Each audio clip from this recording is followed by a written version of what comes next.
అధికారాన్ని చేపట్టినప్పుడు రాష్ట్ర అప్పులు 2,64,000 కోట్లు.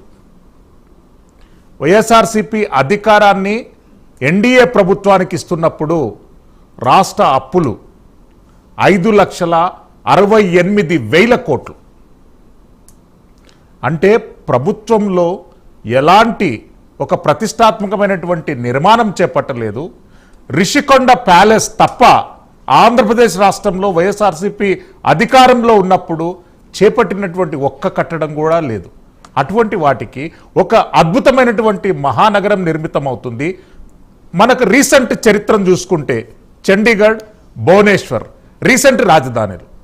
చండీగఢ్ ఒక ఉన్నత స్థాయి రాజధానిగా అభివృద్ధి చెందడానికి 40 సంవత్సరాలు పట్టింది. భువనేశ్వర్ ఇంకా నిర్మితం అవుతుంది.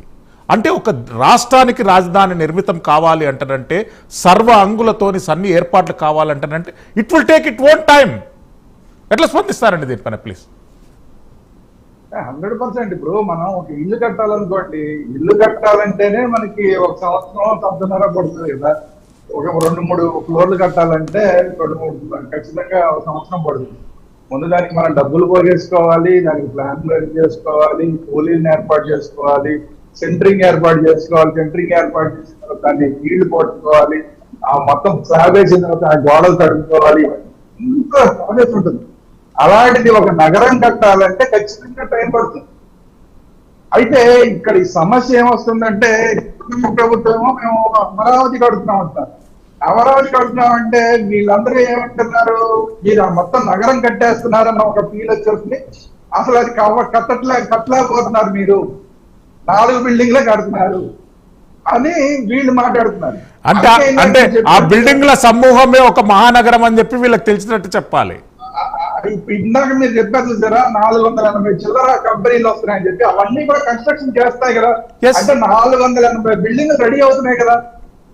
వీళ్ళు కాకుండా నేను చెప్పిన రైతులకు కనుక మీరు కట్టడానికి ఇమీడియట్ గా అన్ని అనుమతులు ఇచ్చి వాళ్ళకి ఏదైనా బ్యాంకు లోన్లు కనుక ఇప్పిస్తే కొన్ని వేల బిల్డింగ్లు తయారవుతాయి. ఒకేసారి రెడీ అయిపోతాయి. మొత్తం ప్రతి రైతు కట్టడానికి రెడీగా ఉన్నాడు.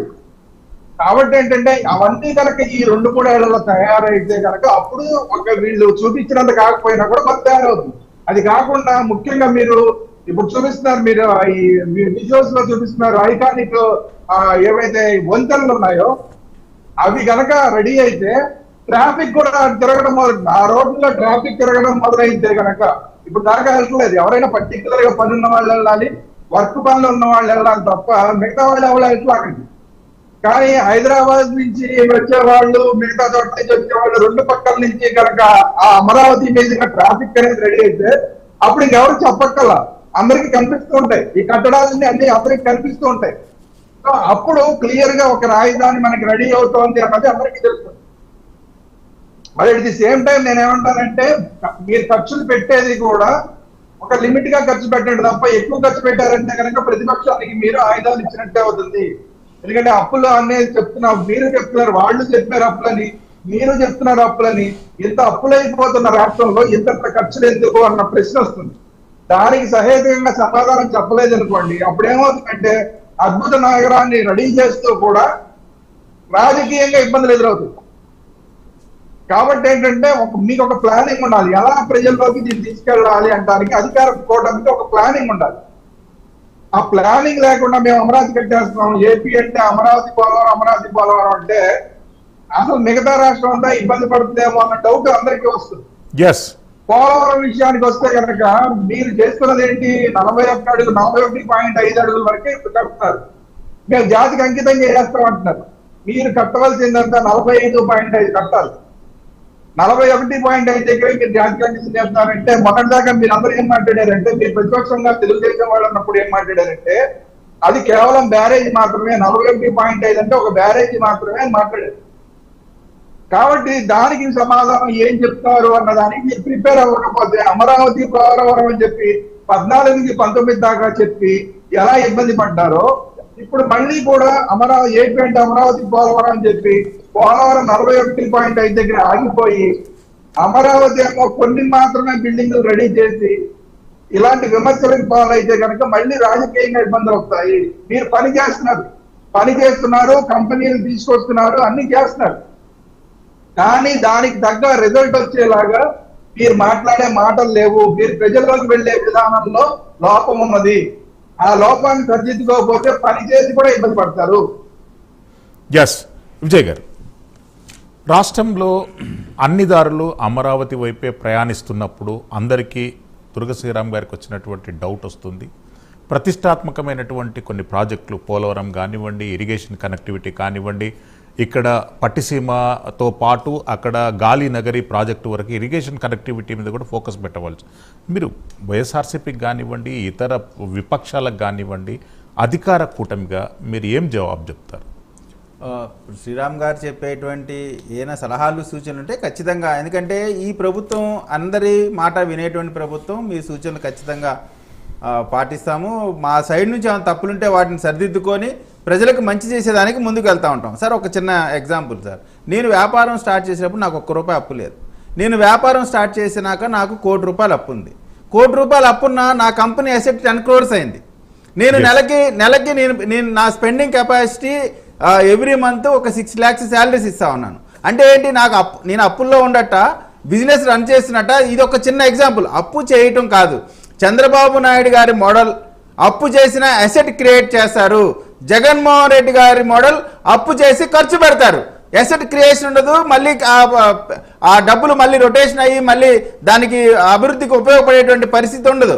కాబట్టి ఫ్యూచర్ జనరేషన్స్కి విజన్ అనేటువంటి బ్రాండ్ అంబాసిడర్ చంద్రబాబు నాయుడు అయ్యారంటే కారణం, రాబోయే తరాలకు ఉపయోగపడేటువంటి ప్రతి కార్యక్రమాన్ని కూడా చంద్రబాబు నాయుడు గారు తీసుకుంటారు. కాబట్టే ఆయన విజనరీ లీడర్ అన్నారు. విజన్ అంటే ఏంటి? విజన్ అంటే 3 రాజధానులు ఒకసారి, 200 ఎకరాలు ఒకసారి, లేకపోతే ఇంకోటి ఒకసారి, లేకపోతే మావిగన్న ఒకసారి, అట్లా అనేది కాదు.